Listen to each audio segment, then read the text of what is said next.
Ito yung mga kasagsagan ng on the spot na pagkabisi-bisihan ng aking buhay. Yun bang mga desisyon sa buhay, Dings, na wala sa plano? Mga ganon. At sa senaryong ito, nasa middle of the road kami, somewhere in Iloilo City, Philippines, karga ang aming napamiling gamit para sa aming biglaang napagdesisyonan na negosyo.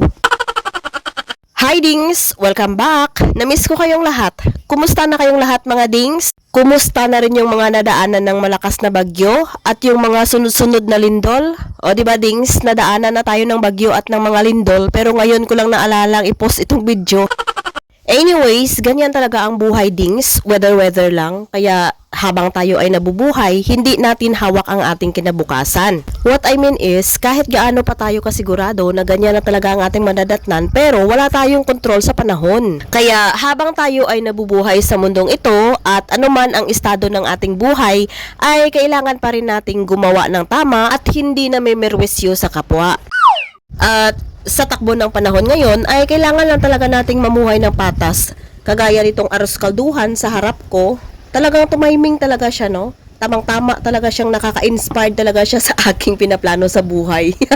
Kasi Dings, aros kalduhan din kasi ang napagdesisyonan kong gawing maliit na negosyo dito sa Pilipinas. Kaya na-amaze talaga ako na habang nasa middle of the road ako ay ipinakita sa akin siya ni God para maging inspirasyon ko. Kasi nasa isip ko na kung nakaya nila at hindi sila nahihiyang maglako sa kalsada, bakit ako mahihiya, no? Ay, hindi naman ako maglalako sa kalsada.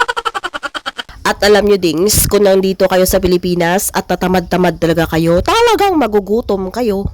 Ako nga dati, yung motto ko is, kung kaya nila, edi pagawa mo sa kanila. Pero sa ngayon, Dings, iba na yung motto ko sa buhay. Kung kaya ko, edi gawin ko. Kasi kung ipapagawa mo pa sa kanila, ay talagang kailangan mo silang suhulan, mga ganun ba? Pero hindi naman lahat tumatanggap ng suhol. Kasi may iilan pa namang mga mabubuting nila lang.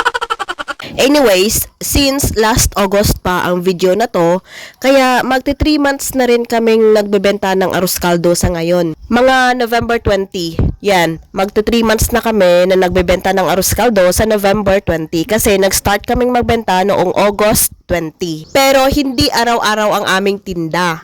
Bali, nagtitinda lang kami tuwing Martes at saka Merkules and then Sabado at saka Linggo. So, bali, 4 times a week lang kami nagtitinda kasi mahirap din naman kung araw-arawin mo Dings. Tama na yung mapapagod ka sa pagbebenta tuwing Martes at Merkules and then Sabado at Linggo. Tapos, marirelax ka naman tuwing Lunes at saka Huwebes at Biyernes. Mga ganun ba? Okay na yung may mapagkunan lang kami ng panggas tuwing may gala, tapos may pangbili lang kami ng ulam araw-araw, parang ganun ba? And hindi naman namin masasabi kung hanggang kailan nga talaga kami dyan sa pagbebenta ng arroz caldo kasi nga wala nga tayong kontrol sa panahon, hindi natin hawak ang ating kinabukasan. Kaya habang ngayon ay nagbebenta pa kami, ay masaya naman kami.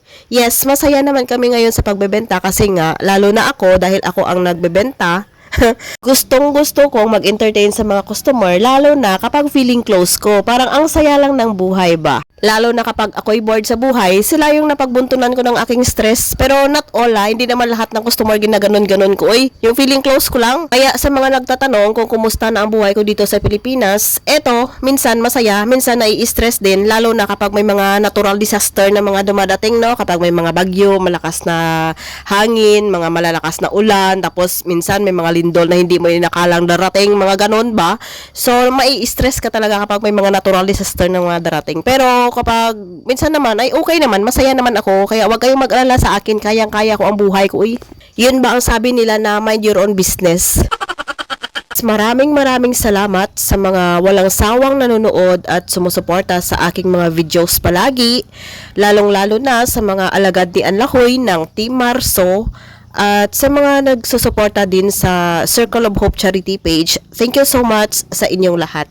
Mag-ingat po tayo palagi saan man tayo naroroon sa ngayon at wag po nating kalimutang magdasal dahil sa panahon ngayon talagang dasal na lang ang masasandalan natin. Hanggang sa muli, paalam!